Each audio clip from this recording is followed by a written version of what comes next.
வணக்கம் நேயர்களே, நான் உங்கள் கார்த்திக். நம்முடைய சிறப்பு நேர்காணலில் மூத்த பத்திரிகையாளர் பிரியன் இணைந்திருக்கிறார். அவரிடம் விரிவாக பேசலாம். வணக்கம் சார். வணக்கம் சார். டிஎம்கே வந்து பயங்கரமா டேமேஜ் கண்ட்ரோல் பண்றாங்க. எங்கெங்கெல்லாம் அவங்களுக்கு பிரச்சனை இருந்ததோ அந்த விஷயங்கள்லாம் சார்ட் அவுட் பண்றாங்க. அப்கமிங் டேஸ்ல அவங்களோட பாலிடிக்ஸ் என்ன மாரி இருக்கும்னு நினைக்கிறீங்க? இல்ல அவங்கள பொறுத்தமட்டும் ஒரே ஒரு விஷயம் தான் சார். நம்ம கூட யார் யார் இருக்காங்களோ இருக்கட்டும். அவங்க வந்து இப்போ அதிகமான இடங்கள் யாருக்கும் குடுக்க போறதில்ல. அவங்க 175 இடங்களுக்கு குறைஞ்சு போட்டியிடுற மாரி தெரியல. ம். ஒரு போன வாட்டி 188 இடங்கள்ல இரட்டை இலை போட்டி போடுது. இந்த வாட்டி 175 இடங்கள்ல கண்டிப்பா போட்டி போடுவாங்க. ஒரு 13 இடங்கள வந்து அவங்க பிரிச்சு குடுக்கிறதா இருக்காங்க. மத்தவங்களுக்கு பிரிச்சு குடுக்கிறதா இருக்காங்க. அந்த 13 இடங்கள்ல விடுதலை சிறுத்தைகள், சிபிஐ, சிபிஎம், மதிமுக எல்லாருக்கும் 1, 1, 2, 2 அப்புறம் சப்போஸ் தேமுதிக வந்தா அதுக்கு ஒரு 6 குடுக்கணும். அது ம். குடுத்துட்டு ம். மத்தவருக்கெல்லாம் 1, 2 அப்படி பிரிச்சு குடுத்துட்டு, காங்கிரஸ்க்கு 1, 2 பிரிச்சு குடுத்துட்டு, ரொம்பலாம் இவங்க டபுள் டிஜிட்லாம் கேட்கறாங்கல்ல, ம். அதுக்கான வாய்ப்பு. வாய்ப்புகள்லாம் ரொம்ப ரொம்ப குறைவு. அதனால தான் நேத்தே ஒரு நியூஸ லீக் பண்ணியிருக்கானுங்க. இது மாரி யாருக்குமே அதிகமா குடுக்க முடியாது. ம். அதே பழைய இது தான் பழைய. மெயின்டெயின் பண்ணுவோன்ற மாரி ஒரு ஃபீலர் விட்டுருக்காங்க. ஏன்னா, அவங்க வந்து ஏற்கனவே பேசியிருக்காங்க. ம். ம். ஏற்கனவே திமுக மந்திரிகள் வந்து பல கூட்டணி கட்சிகள்ட்டலாம் பேசியிருக்காங்க. ஒவ்வொரு கட்சிக்கும் ஒவ்வொரு கோஆர்டினேட்டர் வச்சிருக்காங்க டிஎம்கேல. அவங்க பேசி முடிவு பண்றாங்க. ஓகே. அவங்க அந்தந்த கட்சிகள்ட்ட பேசுறாங்க. இந்த வேலுலாம் சில கட்சிகிட்ட பேசுவாரு. இந்த நேரு சில கட்சிகிட்ட பேசுவாரு. அந்த மாரிலாம் இருக்கும்போது அவங்ககிட்ட பல்ஸ் பார்க்குறாங்க என்னன்னு. பார்த்ததுல அவங்க எல்லாமே அதிகமா கேட்கறாங்க. ஓகே. அப்போ எங்களால முடியாதுன்றதுக்காக நேத்து ஒரு நியூஸ வெளில விட்டுருக்காங்க. ம். போன ம். வாட்டி மாரியே தான் இந்த வாட்டி டிஸ்ட்ரிபியூஷன்ட்டு. அது வந்து என்னன்னா கூட்டணி கட்சிகளுக்கான மெசேஜ் அது ஆக்சுவலா. அது நீங்க இவ்வளோ தான் சீட் இதுக்கு மேல அதிகமா எக்ஸ்பெக்ட் எக்ஸ்பெக்ட் பண்ணாதீங்க. பண்ணாதீங்க. மேக்ஸிமம் நம்மகிட்ட 1 ஆர் 2. ஆ. புதுசா நம்ம கூட கமல்லாம் வந்திருக்காரு. நம்ம கூட வந்து வந்திருக்காரு. நம்ம கூட்டணிய பலப்படுத்துறோம். நீங்க 6 இடத்துல போட்டி போட்டீங்கன்னா 6 இடத்துலயும் வின் பண்றதுக்கு வாய்ப்பு இருக்கு. அதனால ரொம்ப பிரஷர் பண்ணாதீங்க. ம். 1, 2 வேணா ம். அதிகமா தர்றோம். அப்படின்ற மாரி ஒரு விஷயத்த வந்து சொல்றாங்க ஆக்சுவலா. ஓகே. அதனால ஏன்னா இந்த வாட்டி வந்து ஒரு கட்சி 5 வருஷம் கழிச்சு மீண்டும் தேர்தல்ல வெற்றி பெறதுன்றது கொஞ்சம் கஷ்டமான காரியம். கஷ்டமானது. ஏன்னா ஆன்டி இன்கும்பன்சி கொஞ்சம் அதிகமா இருக்கும். எதிர்மறையான போக்கு ரொம்ப அதிகமா இருக்கும். அத மீறி நீங்க வின் பண்றது வந்து பெரிய விஷயம் தான். ம். ம். அது தொடர்ந்து நிதிஷ்குமார்லாம் வின் பண்றது கொஞ்சம் ஆச்சரியமான விஷயம் தான். அது குஜராத்த விடுங்க. குஜராத் அது பிஜேபி மயமாயிடுச்சு. அது வேற விஷயம். ஸோ அதனால தமிழ்நாட்டுல வந்து திருப்பி திமுக வந்து ஒரு தடவ ஆட்சிக்கு வந்தா மறுபடியும் வராதுன்னு ஒரு ஏற்கனவே ஒரு முத்திரை குத்தி வச்சிருக்காங்க. அதையும் தாண்டி இவங்க வந்து வரணும். இவங்க மேல ஏகப்பட்ட குற்றச்சாட்டுகள் அது இதுன்னு இருக்கு. ஆனா இவரு வந்து பயனாளிகள நம்புறாரு. தங்களால பயன்பெற்றவர்கள் தனக்கு ஓட்டு போடுவாங்கன்னு போடுவாங்க. நம்புறாரு. அதனால எந்த கட்சி நம்ம கூட உமன் இருக்கோ இல்லையோ செக்ஷன பயங்கரமா கவர் ஆமா. பண்றதுல அதனால தான் பெண்கள் மாநாடுலாம் நடத்துறாரு அவரு ஆக்சுவலா. நடத்துறாங்க. இன்னைக்கு கூட ஒரு பெண்கள் மாநாடு நடத்துறாரு. மாணவர்கள். அதனால வந்து அவர் என்ன நினைக்கிறாரு, அந்த பயனாளிகள் ஓட்டு போட்டாலே ஒரு 1 1/2 கோடி ஓட்டு நம்ம வாங்க முடியும்னு நினைக்கிறாரு. ஒரு 1 1/4 கோடி வாங்கிட்டாருன்னா வின் பண்ணிடுவார். அந்த நம்ம 1 1/2 கோடி ஓட்டு பெண்கள் ஓட்டு வாங்கிட்டு ஒரு 25% தோழமை கட்சிகள் மூலமா வாங்கிடலாம் ம். ம். அப்படின்னு நினைக்கிறாரு. ம். இந்த கூட்டணி கட்சிகள் வந்து என்ன சொல்றாங்க, இல்ல இல்ல நாங்க இந்த வாட்டி எங்களுக்கு அதிகமா தரணும்னு சொல்றாங்க. ம். அது எப்படி ஸ்டாலினுக்கு வந்து இது ஒரு சேலஞ்ச் தான். அவங்கள சமாளிச்சு கொண்டு போறதுன்றது. ஆனா அவங்க ரியலைஸ் பண்ணணும். இது வந்து 6 இடத்துல போட்டி போட்டா இந்த வாட்டி வின் பண்றதுக்கு வாய்ப்பு இருக்கு. உண்மையிலேயே திமுகவுக்கு ஆன்டி இன்கம்பன்சி கீழ இருக்கு. அவங்களும் சர்வேலாம் பார்ப்பாங்கல்ல. கூட்டணி கட்சிகளும் மக்களோட மூவ் பண்றாங்கல்ல. ம். பல்ஸ் அவங்களும் பார்ப்பாங்கல்ல. பாப்பாங்க. சரி நம்ம 6 இடத்துல போட்டி போட்டு 6ம் வின் பண்றதுக்கு வாய்ப்பு இருக்குன்னா, சரி பரவால்ல. ஓகே இந்த வாட்டி ஒத்துக்கலாம்னு கூட போலாம். இல்ல சில பேர் பிடிவாதம் பிடிச்சு எனக்கு 6 அதிகமா குடுத்தே தீரணும்லாம். இப்ப ம். கமலஹாசனே 10 கேட்கறாருன்னா என்ன பண்ண முடியுங்க? அவருக்கு ராஜ்யசபா குடுத்தாச்சு. ஒரு ராஜ்யசபான்றது 6 சட்டமன்ற தொகுதிக்கு சமம். அது குடுத்தாச்சு. மறுபடியும் 10 கேட்டா குடுக்க முடியுமா? ம். அவருக்கு 1ஓ 2ஓ குடுப்பாங்க. டார்ச் ரேட்ல அவர் நிப்பாரு. அவர உதயசூரியன் சின்னத்துல நிக்க சொன்னா நிக்க மாட்டாரு. ஆமா. டார்ச் ரேட்ல நிப்பாரு. இப்ப மத்தவங்க கருணாஸோ, தமீமுன் அன்சாரியோ இல்ல வேற யாரோ வந்து தனி அரசோ அவங்களுக்கு குடுக்கலாம். உதயசூரியன் நிக்க சொன்னா நிக்க நிப்பாங்க. சொல்லுங்க. திமுக ரொம்ப தெளிவா இருக்காங்க. அதனால காங்கிரஸ் அதிகாரத்தில் பங்கு ஒண்ணும் கிடையாது. அதிக இடங்களுமே வந்து அவங்க எதிர்பார்க்கிற மாரி அதிக இடங்களும் கிடைக்கிறதுக்கான வாய்ப்புகள் இல்ல.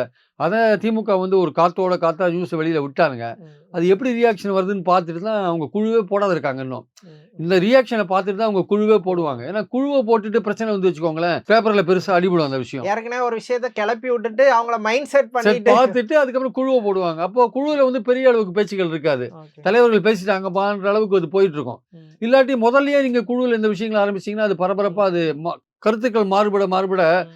ம். வெளியில விஷயங்கள் வேற மாரி போகும். ம். அது ம். ஏதோ பிளவுன்ற அளவுக்கு போயிடும். ம். கூட்டணி விட்டு வெளில வராங்கன்ற அளவுக்கு போயிடும். அப்போ ம். தலைவர்களோட மைண்ட் செட்ட முதல்ல செட் பண்ணிட்டு, பண்ணிட்டு. அதுக்கப்புறம் குழுவ போட்டு பேசிக்கலாம்ன்னு அந்த ஆங்கிள்ல போறாங்க ம். ஆக்சுவலா. எதுவா இருந்தாலும் இந்த 1 மந்த்துக்குள்ள முடிச்சாகணும். சீல் பண்ண வேண்டியது இருக்கும். முடிச்சாகணும். ஆமா. ஓகே. இல்லாட்டி அது டிலே ஆயிடும். அவங்க பொலிட்டிக்கல் நரேட்டிவ வந்து பிஜேபி அட்டாக் பண்ற டோன்லயே தான் கொண்டு போக வாய்ப்பு இருக்குன்னு சார். அதுதான் ஆன்டி பிஜேபி தான். ஆமா. அவங்க திமுகவோட பார்வை பிஜேபி அட்டாக் பண்ணா, அதிமுகவ தானா அட்டாக் தானா பண்ண மாரி அட்டாக். அது. ம். அதே மாதிரி தாவேக்கு எப்படி பார்க்குதுன்னா ஏடிஎம்கே அட்டாக் பண்ணா பிஜேபி அட்டாக் பண்ண மாதிரி ஆகுது. அப்படி அவங்க பார்வை அப்படி இருக்கு ஆக்சுவலா. சார் கொஞ்ச நாள் முன்னாடி வரைக்கும் டிஎம்கே வந்து ரொம்ப அப்பர் ஹேண்டா இருந்துச்சு. ஆப்போசிட்ல பார்ட்டியே இல்ல. இது வந்து ஒன் சைடு கேம் மாரி ஃபீல் ஆச்சு. இப்போ வந்து ஏடிஎம்கே வந்து ஓரளவு அலைன்ஸ செட்டப் பண்ணி ஈக்குவல் போட்டி அப்படிங்கிற சோனுக்கு வந்துட்டாங்களா? ஈக்குவல் போட்டியின் ஜோனுக்குலாம் வந்த மாதிரி தெரியல. இப்போ 21ல என்ன கட்சி இருந்தோ அதே தான் இப்போ இருக்கு. எக்ஸெப்ட் தினகரன் தவிர வேற யாரும் இல்லையே. தேமுதிக கூட அங்க போலயே இன்னும். ம். தினகரன் தானே போயிருக்காரு. 21ல இருந்த மத்தபடி அதே ஸ்டில் தான். டிஎம்கே அப்பர் ஹேண்ட்னு தான் பார்க்கணும். இது இன்னும் டிஎம்கே காங்கிரஸ் வந்து திமுகல இருக்கிற பட்சத்துல அது வந்து இன்னும் ஸ்ட்ராங்கான ஒரு கூட்டணியா தான் நம்ம பார்க்குறோம் நம்ம. இங்க வந்து தினகரன் சேர்ந்தா கூட அந்த தினகரன் சேர்ந்ததுக்கான பலன் கிடைக்குமா தெரியல. ம். அந்த முக்குளத்தோர் ஓட்டு எடப்பாடியை எதிரியா நினைச்சு வளர்த்த அந்த ஓட்டு வங்கி தினகரனுடைய பின்னாடி அவர் கூடயே போகுமான்னு தெரியாது. இவரு போய் எதிரியோடயே போய் சேர்ந்துட்டார். துரோகியோட போய் சேர்ந்துட்டார்ல. ஆனா மக்கள் போய் சேருவாங்களான்னு சொல்ல முடியாது. ம். அதான் ஓபிஎஸும் போய் சேர்ந்தாரு வச்சுக்கோங்க என்டிஏல. அது வந்து ஒட்டுமொத்த முக்குளத்தோர் கொஞ்சம் ஓரளவுக்கு யோசிச்சு அங்க ஓட்டு போடுறதுக்கு வாய்ப்பு இருக்கு. சரி நம்ம ஆளுங்க அங்க சேர்ந்துட்டாங்கன்னு போடலாம். ஆனா ஓபிஎஸும் திமுகவுக்கு வந்துட்டாரு வச்சுக்கோங்க. முக்குளத்தோர் விட்டு அங்க என்டிஏக்கு போகவே போறதுக்கான வாய்ப்பே கிடையாது பாஜக அணிக்கு. ம். அதனால வந்து இப்போ பொறுத்திருந்து பார்க்கலாம். ஈவன் தினகரன் சேர்ந்த பிறகு கூட இந்த அதிமுக அணி பலமடைஞ்சதுன்னா, இன்னும் தேமுதிக சேர்ந்ததுன்னா ஓரளவுக்கு பலமடைஞ்சது அப்படின்னு சொல்லலாம். இல்ல அவங்களுக்கு அந்த அளவு ஓட் பெர்சன்டேஜ் ஓட் இருக்கா? பெர்சன்டேஜ் கிடையாது. ம். ஒரு பெர்செப்ஷன் ரேஞ்சில வந்து அது பலமா இருக்குன்ற ஒரு தோற்றம் வரும். ம். அதிமுக, பாஜக எனக்கு கூட்டணி என்னமோ அவங்க ஓபிஎஸ் மாரி அவங்களும் அனாதையான மாரி இருக்கு. யாருமே சீண்டுவார் இல்லாம இருக்கிற இல்ல மாரி அவங்க ஃபீல் 2 ஆகுது. பக்கமும் பேசிட்டு இருக்காங்க. திமுக, அதிமுகன்னு. திமுகல 6+1 அதுக்கு மேல குடுக்க மாட்டேன்றாங்க. இங்க ம். வந்து 12 வரையும் கேட்கறாங்க. 12லாம் குடுக்க முடியாது. அவங்களுக்கு 8 ஏதோ சொல்றாங்க போல இருக்கு. ஆனா இந்த ராஜ்யசபா குடுக்கறதுல அவனுக்கு பிரச்சனை இருக்கு ஏடிஎம்கேல. அன்புமணிக்கும் ப்ராமிஸ் பண்ணியிருக்காங்க. இவங்களுக்கும் ப்ராமிஸ் பண்ணா 2 வேகன்சி தான் வருது. அவங்களால ஏடிஎம்கேல வின் பண்ண முடியும். அந்த 2த்தையும் குடுத்துட்டா ஏடிஎம்கே காரர்களுக்கு என்ன குடுக்க முடியும்? அதனால வந்து தம்பிதுரை எல்லாம் கேட்டுட்டு இருக்காரு. அவருக்கு இன்னொரு தடவை எம்பி ஆகணும்னு ஆசை. 10வது தடவையா எம்பி ஆகணும்னு ஆசைப்படுறாரு அவரு. அப்படி இருக்கும்போது என்ன பண்றது? அதனால வந்து 2த்தையும் வந்து தோழமை கட்சிகளுக்கு குடுக்க முடியாது. அப்ப தேமுதிகவுக்கு ஒரு சந்தேகம் வருது. போன தடவ நம்மள ஏமாத்தினாங்க. ம். இந்த தடவ யார ஏமாத்துவாங்க? நம்மள ஏமாத்துவாங்களா? அன்புமணி ஏமாத்துவாங்களா? தெரியாது. அதனால வெயிட் பண்ணி பார்க்கலாம். அதுல வந்து உறுதியான ஒரு பதில் கிடைச்சாலே தவிர, நம்ம அந்த சைட் போக்கூடாதுன்னு அவங்க நினைக்கிறாங்க ஆக்சுவலா.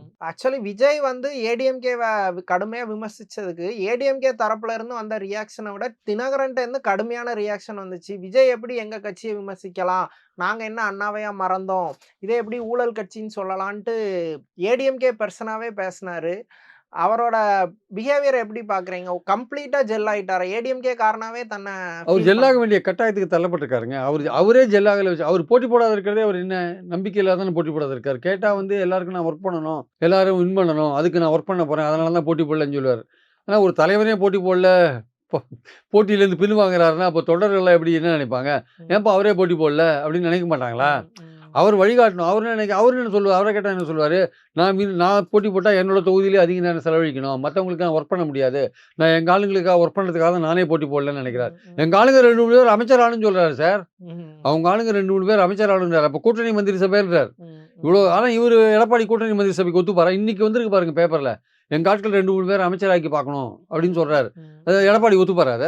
எடப்பாடிய வந்து அன்பால வந்து வெல்லணும் அப்படின்றாரு அவரு. யாரு? தினகரன் சொல்றாரு. அன்பால வெல்லணுமா அவர. அன்பால எப்படி வெல்லுவாருன்னு இனிமே தான் அவர் வழி காமிக்கணும். நம்ம பாயிண்ட் என்னன்னா, ஒரு தலைவனே போட்டி போடல வச்சுக்கோங்களேன். தொண்டர்கள் என்ன நினைப்பாங்க? டிடிவிக்கு அந்த பயம் இருக்கு. நம்ம இவருக்கே அந்த பயம் இருக்கோ? பயம். ஏது ஐடிஎம்கே ஒர்க் பண்ணாதுன்னு பயம் இருக்கோ? இவருக்கே ஜெயிக்க மாட்டோம்ன்ற நினைக்கிறாரோ அப்படின்னு அவங்களுக்கு தோணாதா? வழிகாட்டுற தலைவன் போட்டி போட்டு நானும் போட்டி போடுறேன் உங்களையும் வின் பண்ண வைப்பேன்னா அது ஒரு அர்த்தம் இருக்கு. நான் போட்டி போடல உங்களுக்காக உழைக்க போறேன் அப்படின்னா அது கேட்கறதுக்கு நல்லா இருக்குமே தவிர அவன் கொஞ்சம் டீட்டெயிலாக யோசிச்சு பார்த்தான்னா நம்ம பேசுற மாதிரி தான் நினைப்பான். இவருக்கே நம்பிக்கை இல்லை போல் இருக்குன்னு நினைப்பான். ஓகே. ஆனா இவர் பேசுறது பாத்தீங்கன்னா எடப்பாடி கூட்டணி மந்திரி சபை தான் அமைப்பாருன்ற மாதிரி அவர் பேசுறாரு. அதுக்கெல்லாம் எடப்பாடி என்ன சொல்றாரு? சான்ஸே இல்லைன்றார். பாஜக என்ன நினைக்குது? எப்படியாவது ஒரு கூட்டணி மந்திரி சபை இழுபறியான நிலைமை வரட்டும். தனித்து அதிமுக மெஜாரிட்டி வரக்கூடாது அப்படின்னு அது நினைக்குது. ஒருவேளை இந்த விஜய் அதிமுக அட்டாக் பண்றது கூட சரி நல்லா அட்டாக் பண்ணட்டும். ஒருவேளை அட்டாக் பண்ணினா வந்து அதிமுக ஓட்டு போச்சுன்னா கூட அவங்க மெஜாரிட்டி வரமாட்டாங்க. தனித்து ஒரு சிங்கிள் லார்ஜஸ்ட் பார்ட்டியா வந்தா கூட நம்ம தயவு இல்லாம ஆட்சி அமைக்க முடியாதுன்னு அந்த எண்ணத்துல கூட வந்து விஜய் வந்து அதிமுக அட்டாக் பண்றாரோன்னு ஒரு எண்ணம் தோணுது ஆக்சுவலா. ஏன்னா பாலிடிக்ஸ்ல வந்து நேர்மறையான பாலிடிக்ஸ் இப்ப இல்ல சார் ஆக்சுவலா. எல்லாமே திரைமறைவு பாலிடிக்ஸ் தான். இல்லாட்டி தாவேகாவுக்கு போயிட்டு இருக்கிற தினகரன் திடீர்னு போய் அமித்ஷாவை பார்த்துட்டு வந்து உடனே டக்குன்னு எனக்கு வந்து இதுதான் பங்காளி சண்டை தான் இதுன்னு சொல்லுவார் அவரு. அரசியலில் நிரந்தர பகைவனும் இல்லை, நிரந்தர எதிரியும் இல்லைன்னு சொல்றது வந்து திருப்பி திருப்பி ப்ரூவ் ஆகிட்டே இருக்கேன். இல்ல அது கொஞ்ச நாள் முன்னாடி வரைக்கும் பியூஷ் கோயல் லாஸ்ட் டைம் அந்த டைமே கூட நான் வந்து எடப்பாடி ஏத்துக்கவே மாட்டேன்னு ரொம்ப உறுதியா சொல்லிட்டு சடனா யூ டர்ன் போட்டாரு. தூக்குல அதுதான் தொங்குவேன்னாரு. அது சொன்னாரு. ஆமா. அதான். அதுக்கு பதிலா தூக்குலயே தொங்கலாமேன்னாரு. ஆ. அப்படிலாம் பேசிட்டு டக்குன்னு போறது வந்து இருக்குல்ல. அந்த அபவுட் ஆனத அந்த கம்யூனிட்டி மக்கள் விரும்ப விரும்ப மாட்டேங்கிறாங்க. அந்த மாட்டாங்க. கம்யூனிட்டி மக்களுக்கு எடப்பாடி வந்து எதிரியா போயிட்டார். ம். பர்சனலாவே எதிரியா போயிட்டார். எதிரியா போயிட்டாரு. அவங்க ஆட்கள் 3 பேர ஏடிஎம்கேலருந்து தள்ளி தினகரன், சசிகலா, ஓபிஎஸ் எல்லாம் வந்து விலக்கி விட்டது. ம், ம். ஒரு அந்த கட்சியில ஒரு இன்னமுமே ஓபிஎஸ் சேர்க்க மாட்டேன்னு சொல்றது, சொல்றதெல்லாம் இதெல்லாம் வந்து ம். அவங்களுக்கு ரொம்ப கோவம் வருது. 10.5ல வந்து அந்த கம்யூனிட்டி கொஞ்சம் இது அவங்க பண்ண வாய்ப்ப கெடுக்கிற துரோகம் பண்ண மாரியான மாரி. விஷயங்கள வச்சதெல்லாம் இருக்கு. அது ம். அமுல்படுத்தலையே தவிர, இவர் வந்து நமக்கு எதிரா இருக்கார் அப்படின்ற ஒரு எண்ணத்த வந்து அவங்களுக்கு உருவாக்கிடுச்சு. ம். அதனால அவங்க வந்து இவர் போனாலுமே அவங்க என்ன நினைக்கிறாங்க, இவர் போனா போட்டும். அவர நாங்க பார்த்துக்கிறோம் அப்படின்ற மாரி சொல்றாங்க. நான் லாஸ்ட் 21 எலக்ஷன்ல நெறைய தொகுதிகள்ல டிடிவி தினகரன் வந்து சவுத்ல ஒரு ஸ்பாய்லரா இருந்தாரு. அத ஓரளவுக்கு இது டேலி பண்ணுமா? டிடிவி உள்ள வந்தது, அக்காமடேட் ஆனது. ஓரளவுக்கெல்லாம் பண்றதுக்கான வாய்ப்புகள் ரொம்ப கம்மி சார். அந்த கம்யூனிட்டி வந்து எப்படி பிஹேவ் பண்ணும்னு சொல்ல முடியாது. ஏன்னா, தினகரன் மாறிட்டான்றதுக்காக அந்த கம்யூனிட்டி மாறிடுமா? எடப்பாடி எதிரி. நீங்க தான் அந்த வோட் பேங்க வளர்த்தீங்க. உங்கள உங்களுக்கு ஏன் ஓட்டு போட்டாங்கன்னா, நீங்க எடப்பாடிய எதிர்த்ததுனால தான் ஓட்டு போட்டாங்க. இன்னைக்கு நீங்க போய் அங்க சேர்ந்துட்டீங்கன்றதுக்காக அந்த மக்கள் மாறணும்னு அவசியம் கிடையாது. ம். அவங்கள கேட்டா என்ன சொல்றாங்க, "அவரு சேர்ந்தா என்ன சார்? எங்களுக்கு எடப்பாடி எதிரி. நாங்க அவருக்கு எதிரா தான் ஓட்டு போடுவோம். ம். ஒரு குறிப்பிட்ட தொகுதியில யார் வின் பண்றாங்களோ, எடப்பாடிக்கு எதிரா யார் வின் பண்றதுக்கான வாய்ப்பு இருக்கோ, அவங்களுக்கு ஓட்டு போடுவோம்." ஓகே. அப்படின்னு சொல்றாங்க. இப்ப எடப்பாடி தனிச்சு ஆட்சிங்கிற ஒரு விஷயத்த சைலன்ட்டா முன்வைக்கிறாரு. இப்ப தனிச்சு ஆட்சிய பிடிக்கணும்னா குறைஞ்சது 160 தொகுதியிலயாவது ஏடிஎம்கே கன்டெஸ்ட் பண்ணணும். அவ்வளோ தொகுதி அவங்க வாங்கிற முடியுமா? இவ்வளோ பெரிய அலைன்ஸ்ல? பாஜக வந்து தாவேக்காவ சேர்க்க விரும்பினதுக்கு இன்னொரு காரணமும் இருக்கு. சப்போஸ் தாவேக்கா சேர்ந்ததுன்னா, அதுக்கு ஒரு 40 சீட் குடுக்கணும். ம். இவன் ஒரு 30 சீட் வாங்குவான். அப்படி இப்படி அதிமுகட்டேருந்து ஒரு 150 லெவலுக்கு அவங்கள குறைச்சுட்டா, அவங்க தனித்து மெஜாரிட்டி வரதுக்கான வாய்ப்பே இருக்காது. ஸோ ம். அந்த லெவலுக்கு அதுக்காக தான் அவன இழுக்க பார்த்தாங்க ஆக்சுவலா. அவன் வரமாட்டேன்னு போயிட்டான் அவன். அது இன்னொரு வகையில ட்ரை பண்ணி பார்த்தாங்க அவங்க ம். பிஜேபி. ஏடிஎம்கே போட்டி போடுற இடத்த எப்படி குறைக்கிறது? கட்சிகள சேர்த்தா சேர்த்தா குறைக்கலாம். குறைக்க முடியும். அப்ப ஓகே. தாவேக்காவ சேர்த்தா கண்டிப்பா குறைச்சிட முடியும். அவன் 35, 40 குறையில குடுக்க முடியாது. அந்த ட்ரை பண்ணி பார்த்ததுல அது மிஸ் ஆயிடுது அது ஆக்சுவலா. அது பாஜகவுக்கு ஒரு வருத்தம். இவரு தனித்தே ஆட்சி, தனித்தே ஆட்சின்னு சொல்லிட்டு இருக்காருல்ல. ம். அதுக்கு ஒரு முற்றுப்புள்ளி வைக்கணும்னு அவங்க ட்ரை பண்ணி பார்த்தாங்க. அதுக்காகவும் அவர இழுக்க பார்த்தாங்க. ஓகே. இழுத்தா வந்து ஒரு வெற்றி நிச்சயம், கூட்டணியோட வெற்றி நிச்சயம் நெனச்சாங்க. ம். இழுத்தா வந்து அதிமுகவ போட்டி போடுற எண்ணிக்கை குறையும்னு குறையும். நெனச்சாங்க. அதுக்கான வாய்ப்பும் இல்லாத போயிடுச்சு. சரி நம்ம நம்ம பிளானுக்கு இவன் ஒத்து வர மாட்டேன்றான்னு ஜனநாயகன் முழக்கம் அது இதுன்னு ஆரம்பிச்சுட்டாங்க வச்சுக்கோங்களேன். ம். ம். பாயிண்ட் என்னன்னா வந்து எ எ இந்த 160 இடங்கள் போட்டி போடுறது இப்ப இருக்கிற லெவல்ல அதுக்கான வாய்ப்புகள் இருக்கு. ஓகே. அவங்க போன வாட்டி 191 இடங்கள்ல இரட்டை இலையில போட்டி போட்டாங்க. போன எப்போ வாட்டி அலைன்ஸ் வந்து பிஜேபி மட்டும் தான் பிஜேபி, பாமக இருந்தாங்க. பாமக பாமக இருந்தாங்க. ஒன்றுபட்ட பாமக இருந்தாங்க. இருந்தாங்க. ஒன்றுபட்ட பாமக இருந்தாங்க. பாமகக்கு 23, பிஜேபிக்கு பிஜேபிக்கு 20 20 குடுத்தாங்க. குடுத்தாங்க. 20 ஓகே. குடுத்தாங்க. மத்த தொகுதி ஃபுல்லா ஆமா. ஏடிஎம்கே 191 தொகுதியில போட்டி போட்டாங்க. அதுல வந்து இந்த இவங்கலாம் இருந்தாங்க. நம்ம பூவே புரட்சி பாரதம் அவங்கலாம் சின்ன இருந்தாங்க சின்ன வச்சுக்கோங்களேன். கட்சிகள் சின்ன எல்லாமே சின்ன கட்சிகள் ரெட்டை மொத்தம் இலையில சேர்த்து இரட்டை நின்னு. இலையில 192 இடங்கள் போட்டி போட்டாங்க. ஓகே. அதுல வந்து அவங்க வந்து 66 இடங்கள் தான் வின் பண்ண வின் முடிஞ்சது. பண்ணது. ஸ்ட்ரைக்கிங் ரேட் ரொம்ப கம்மி அத கம்மியா பார்க்கும்போது. இருந்தது. ஸோ அதனால வந்து இந்த வாட்டி வந்து அவங்க 160 இடங்கள் போட்டி போட்டாங்கன்னு வச்சுக்கோங்க. அவங்களுடைய வின் பண்ற எண்ணிக்கை குறையறதுக்கான வாய்ப்புகள் நெறைய இருக்கு. 191 இடங்கள்ல போட்டி போட்டு 66 இடங்கள்ல வின் பண்ணாங்க. இந்த வாட்டி இந்த ஆன்டி இன்குபன்சி மக்கள் வந்து திமுக விரட்டியே தீரணும் அது இதுன்னுலாம் இவங்க சொல்றாங்க.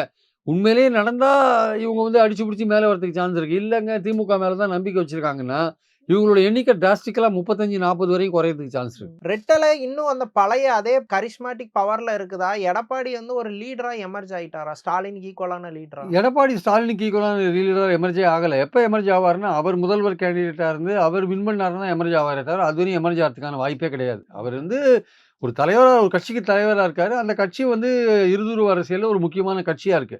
கட்சிக்கு அடிப்படையான ஒரு கட்டுமானங்கள் கீழ இருக்கு. இன்னும் அது தொண்டர்கள் பாஜகவோட கூட்டணிய விரும்பலைன்னா கூட வேற வழியில இரட்டை இலை சின்னம் எடப்பாடிட்ட இருக்குன்னு அந்த கூட இருக்காங்க. ஆனா இவர் வந்து செல்வாக்கு மிக்க தலைவரா இருக்காருன்னா இல்ல.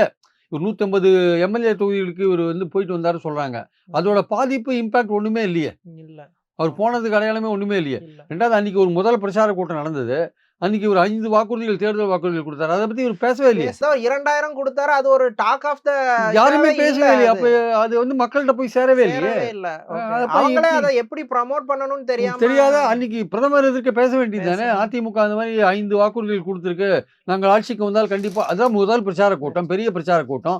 அதிலேயே நீங்க அத சொல்லலைன்னா, அந்த சொல்லல. வாக்குறுதிகள் சொல்லலைன்னா எடப்பாடிய முதல்வரா சொல்லல. அதிமுகங்கிற வார்த்தைய வார்த்தையும் சொல்லல. எதுவுமே சொல்லல. நீங்க இந்த உறுதிமொழியும் சொல்லல. எக்செப்ட் அன்புமணி தவிர வேற யாரும் அவர முதல்வர் கேண்டிடேட் முதல்வர்னு சொல்லல. சொல்லல. பிரதமர் ஏடிஎம்கேன்ற பேரையே உச்சரிக்கல உச்சரிக்கல. வச்சுக்கோங்க. அவர் என்டிஏ தான் திருப்பி என்டிஏ தான் சொல்லிட்டு இருக்காரு. ஆனா இவங்களுக்கு அதெல்லாம் பத்தி கவலையே இல்ல. இவங்களுக்கு என்ன 29 வரையும் நமக்கு இடி ரைடு கிடையாது, சிபிஐ ரைடு கிடையாது. அதோட இவங்க திருப்தி அடையறாங்க அவ்வளவுதான். ரெட்டை எலெக்ஷனும் நம்ம கிட்ட இருக்கு. நம்மளால வின் பண்ண முடிஞ்ச அளவு வின் பண்ணுவோம். ஆளுங்கட்சியா வந்தா நல்லது அவ்வளவுதான். அப்படி இல்லாட்டி எதிர்க்கட்சியா இருந்துப்போம் அவ்வளவுதான். பிஜேபி பிரஷர் நமக்கு பிஜேபி பிரச்சனை பண்ண மாட்டான். இடி நம்ம கிட்ட வராது. நம்ம சேர்த்து வச்ச சொத்தெல்லாம் பத்திரமா இருக்கும் அப்படின்னு அவங்க நினைக்கிறாங்க. இன்னும் வர நாட்கள்ல அண்ணாமலை வர என்ன குளறுபடி பண்ணுவாருன்னு அண்ணாமலை தெரியல. silent ஆ இருக்காரு இப்போ. பதுங்கி இருக்காரு இப்ப அண்ணாமலை. அன்னைக்கே ஒரு ஸ்டேஜ்ல அவருக்கு கடைசி இடத்தை கொடுத்துட்டாங்க பாவம். பதுங்கி இருக்காரு. அவருக்கு என்ன பண்ணுன்னு தெரியல. எடப்பாடி பலம் பெறது அவர் கொஞ்சம் கூட விரும்பல. இவர் போய் வெளியில போய் தினகரன் அதுக்குள்ள என்டிஏக்குள்ள வந்துட்டாரு. இவர் வெளியில போகவும் முடியாது. அதனால இவர் 2 கட்டானா வேற வழி இல்லாத இவரும் என்டிஏ கூட்டணின்னு சொல்லிட்டு பிரச்சாரம் பண்ண வேண்டிய நிலைக்கு தள்ளப்பட்டிருக்காரு. நீங்க எப்படி பிரச்சாரம் பண்ணாலுமே பலம் பெற போறது பழனிசாமி தான். நீங்க என்டிஏ கூட்டணியே பண்ணிட்டு போங்க. அவங்க தானே பெரிய கட்சி. எடப்பாடிக்கு தான் பலம் வரும். எடப்பாடி அந்த வகையில ஒரு மாதிரி ஸ்மார்ட்டா பிஹேவ் பண்ணி டிடிவியவும் தனக்கு கீழ வர வச்சு அண்ணாமலையும் தனக்கு கீழ வர வச்சது ஒரு ஸ்மார்ட் மூவ் தானா? ஆமா, அண்ணாமலை வேற வழி இல்லாத வராரு. அவர் வந்து பாஜக விட்டு வெளில போனாதானே. அவர் வெளில போறதுன்னு ஒரு தனியா போறாருன்னு ஒரு விஷயங்கள் அடிபட்டு அவரை கூப்பிட்டு மிரட்டிட்டாங்க. நீ தனியாலாம் போனா அவ்வளவுதான்ற மாதிரி மிரட்டிட்டாங்க. அதனால அவரும் வந்து வேற வழி இல்லாத அன்னைக்கு அந்த பொதுக்கூட்டத்திலே அண்ணாமலை பேரை வந்து மோடியும் எடப்பாடியும் உச்சரிக்கும் போது பயங்கரமா அப்ளாஸ்லாம் இருந்தது. ஆமாங்க. அண்ணாமலைக்குன்னு ஒரு கிரௌடு இருக்கு. அந்த பாஜகக்குள்ள ஒரு கிரௌடு இருக்கு. அது எப்படியோ வந்து அவர் வந்து ஒரு பரபரப்பா அரசியல் பண்ணி அந்த பேரை வாங்கிட்டாரு வச்சுக்கோங்க. ஆனா அவருக்குன்னு ஒரு ஓட்டு இருக்கானே தெரியாது. அவர் ஒரு பேர் இருக்கு. அவரை நம்பி அவர் தனி கட்சி ஆரம்பிச்சாருன்னா ஓட்டு வாங்குறாருன்னா அதுக்கான சான்ஸ் வந்து ரொம்ப கம்மி. ஆனால் அவர் போற இடத்துல அவர் இன்னொருத்தருக்கு பலம் கொடுக்கிற மாதிரியான ஒரு பிரச்சார பீரங்கியா அவர் இருப்பார். பிஜேபி வந்து அண்ணாமலைய வந்து முகமா வச்சா கொஞ்சம் பண்ண முடியும். அவர் வந்து அந்த அளவுக்கு வந்து அந்த ஒரு ஆர்கனைசேஷன் பின்னாடி இருக்கும்போது அவர் கொஞ்சம் ஷைன் பண்றதுக்கான வாய்ப்புகள் இருக்கு. அதனால தான் அவர் ஷைன் பண்ணார் முதல்ல. எடப்பாடி ஸ்மார்ட்டா அந்த ஸ்பேஸ உடைச்சு விட்டாரு. ஆமா, இப்போ வந்து அண்ணாமலை வந்து தர்ம சங்கடத்துல இருக்காரு. இப்போ எடப்பாடி பலம் பெறதையும் விரும்பல. ஆனா என்டிஏக்கு உழைச்சும் ஆக வேண்டியிருக்கு. அப்ப என்டிஏக்கு உழைச்சா அதோட பலன் எடப்பாடிக்கு போய் சேருது. என்னடா பண்றது, நம்ம என்ன பண்றதுன்னு முழிக்கிறார். அவரும் முழிச்சுன்னு தான் இருக்கார். என்ன பண்றதுன்னு தெரியாத முழிக்கிறார் அவர். ஆக்சுவலா எப்படி ஓபிஎஸ் முழிச்சுட்டு இருக்காரோ அந்த மாதிரி தான் அண்ணாமலையும் முழிச்சுட்டு இருக்காரு. தமிழ்நாடு அரசியல் குறித்து பல விஷயங்களும் ரொம்ப விரிவா பேசுனீங்க. நன்றி. தேங்க்யூ.